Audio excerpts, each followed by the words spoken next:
Indian പാർലമെന്റിൽ അമിത് ഷാ വിളിച്ചു പറയുന്നു ദേശീയ പ്രസ്ഥാനത്തെ കുറിച്ച്, കോൺഗ്രസിനെ കുറിച്ച്. കോൺഗ്രസ് ഇന്ത്യയെ പിളർത്തി.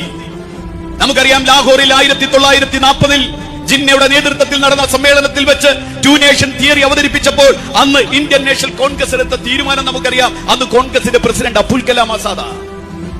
ആരാ അബുൽ കലാം ആസാദ്? അബുൽ കലാം ആസാദ് ജനിച്ചത് തന്നെ മെക്കയിലാണ്. മെക്കയിലെ രാജാവിന്റെ പണ്ഡിത സദസ്സിലെ ശ്രേഷ്ഠന്റെ പേരമകനായി മെക്കയിൽ ജനിച്ച അബുൽ കലാം. ആ അബുൽ കലാം എന്ന് പറഞ്ഞാൽ അക്ഷരങ്ങളുടെ പിതാവ് എന്നാണ്. അബുൽ കലാം എന്ന പേര് നൽകിയത് മാതാപിതാക്കൾ നൽകിയ പേരല്ല, ജനങ്ങൾ നൽകിയ പേരാണ്. ഖുർആൻ മുഴുവനായി മനഃപ്പാഠമാക്കിയ അബുൽ കലാം, ഖുർആൻ ആദ്യമായി തഫ്സീറുൽ ഖുർആൻ ആദ്യമായി ഉറുദുവിലേക്ക് തർജ്ജമ ചെയ്ത അബുൽ കലാം.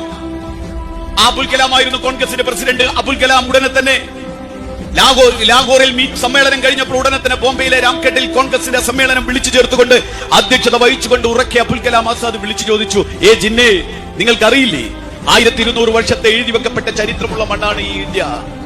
നമ്മുടെ പിതാമഹന്മാർ ഒരുമിച്ച് ജീവിച്ച ഇന്ത്യ, നമ്മുടെ പിതാമഹന്മാർ ഒരുമിച്ച് പഠിച്ച, ഒരുമിച്ച് കച്ചവടം ചെയ്ത, ഒരുമിച്ച് വിവാഹം പോലും ചെയ്ത ഇന്ത്യയിൽ നിങ്ങൾക്ക് എങ്ങനെ പറയാൻ സാധിക്കും ഹിന്ദുവിനും മുസ്ലിമിനും ഒരുമിച്ച് ജീവിക്കുന്ന ഇന്ത്യ അസാധ്യമാണെന്ന് ഉറക്കെ വിളിച്ചു ചോദിച്ച അബുൽ കലാം ആസാദിന്റെ ദേശീയ പ്രസ്ഥാനത്തെ കുറിച്ചാണ് അമിത് ഷാ പറഞ്ഞത്.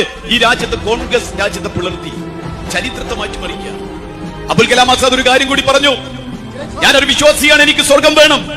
പക്ഷേ എന്റെ പടച്ച തമ്പുരാൻ ഒരു മാലാഖയെ അയച്ച് കുതബ് മിനാറിന്റെ മുകളിൽ കയറി നിന്ന് ഒരു കയ്യിൽ സ്വതന്ത്ര ഇന്ത്യയും ഒരു കയ്യിൽ ഹിന്ദുവും മുസ്ലിമും ഒരുമിച്ച് ജീവിക്കുന്ന ഇന്ത്യയും മറുകൈയിൽ സ്വർഗരാജ്യവും കാണിച്ചു തന്ന്, അബുൽ കലാം, നിനക്ക് ഏതാണ് വേണ്ടതെന്ന് ചോദിച്ചാൽ ഞാൻ ഉറക്കെ പറയും, തമ്പുരാനെ, എനിക്ക് സ്വർഗം വേണം, പക്ഷെ ഇന്ന് എനിക്ക് വേണ്ടത് ഹിന്ദുവും മുസ്ലിമും ഒരുമിച്ച് ജീവിക്കുന്ന ഇന്ത്യയാണ് വേണ്ടതെന്ന് എന്റെ പടച്ച തമ്പുരാനോട് ഞാൻ പറയുമെന്ന് പറഞ്ഞ അബുൽ കലാം ആസാദിന്റെ പ്രസ്ഥാനത്തെ കുറിച്ചാണ് അമിത് ഷാ ഇത് പറഞ്ഞത്.